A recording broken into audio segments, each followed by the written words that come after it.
ನಿಮ್ಮದು ಇದೇ ಥರ ಫೋಟೋ ಮಾಡಬೇಕಾ, ಹೇಗೆ ಮಾಡಬೇಕು ಅಂತ ಈ ವಿಡಿಯೋದಲ್ಲಿ ಹೇಳ್ಕೊಡ್ತಾ ಇದ್ದೀನಿ, ಬನ್ನಿ.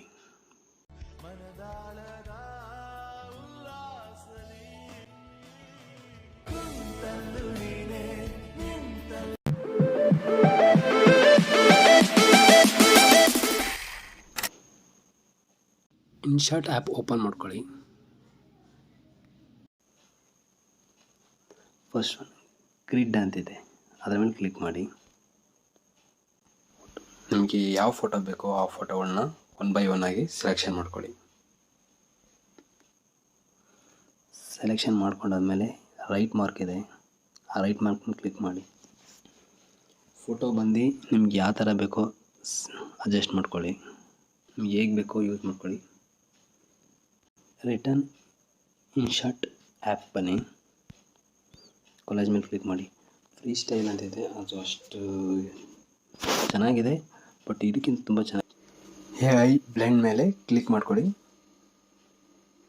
ಕ್ಲಿಕ್ ಮಾಡಾದ್ಮೇಲೆ ಏನು ಮಾಡ್ಕೊಳ್ಳಿ, ನಿಮ್ಗೆ ಯಾವ ಫೋಟೋ ಬೇಕೋ ಆ ಫೋಟೋನ ಸೆಲೆಕ್ಷನ್ ಮಾಡ್ಕೊಳ್ಳಿ.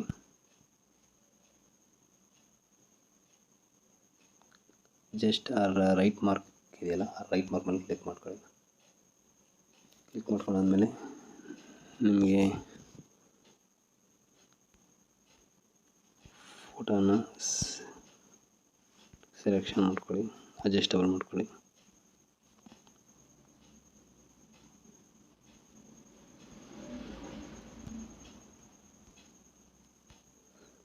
ಅಷ್ಟು ಫೋಟೋನ ಒಂದೇ ಫೋಟೋದಲ್ಲಿ ಥರ ಮರ್ಜ್ ಆಗಿರೋ ಥರ ಫೀಲ್ ಬಂದಿದೆ.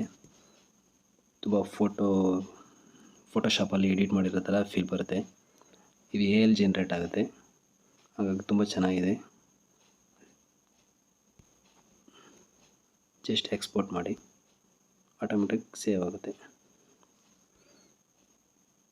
ಅಥವಾ ಈ ಥರ ಮಾಡ್ಕೊಂಡು ನಿಮಗೆ ಬ್ಯಾಕ್ಗ್ರೌಂಡ್ ಯಾವ ಥರ ಬೇಕೋ ಅಡ್ಜಸ್ಟಬಲ್ ಮಾಡ್ಕೊಬೋದು. ನನಗೆ ಜಸ್ಟ್ ಫಸ್ಟ್ ಒನ್ ಚೆನ್ನಾಗಿದೆ, ಅದನ್ನೇ ಅಡ್ಜಸ್ಟಬಲ್ ಮಾಡ್ಕೊಂಡಿದ್ದೀನಿ.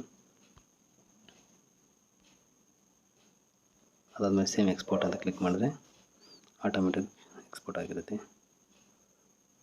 ವಾಟ್ಸಪ್ ಸ್ಟೇಟಸ್ಗಾಗಿರ್ಬೋದು, ರೀಲ್ಸ್ಗಾಗಿರ್ಬೋದು ತುಂಬ ಚೆನ್ನಾಗಿದೆ, ಯೂಸ್ ಮಾಡ್ಕೊಳ್ಳಿ. ಇದು ಫುಲ್ ವಿಡಿಯೋ ಡಿಸ್ಕ್ರಿಪ್ಷನ್ ಲಿಂಕಲ್ಲಿ ಹಾಕಿರ್ತೀನಿ, ನೋಡ್ಕೊಳ್ಳಿ. ಇದೇ ಥರ ಲೈಕ್ ಮಾಡಿ, ಶೇರ್ ಮಾಡಿ, ಸಬ್ಸ್ಕ್ರೈಬ್ ಆಗಿ.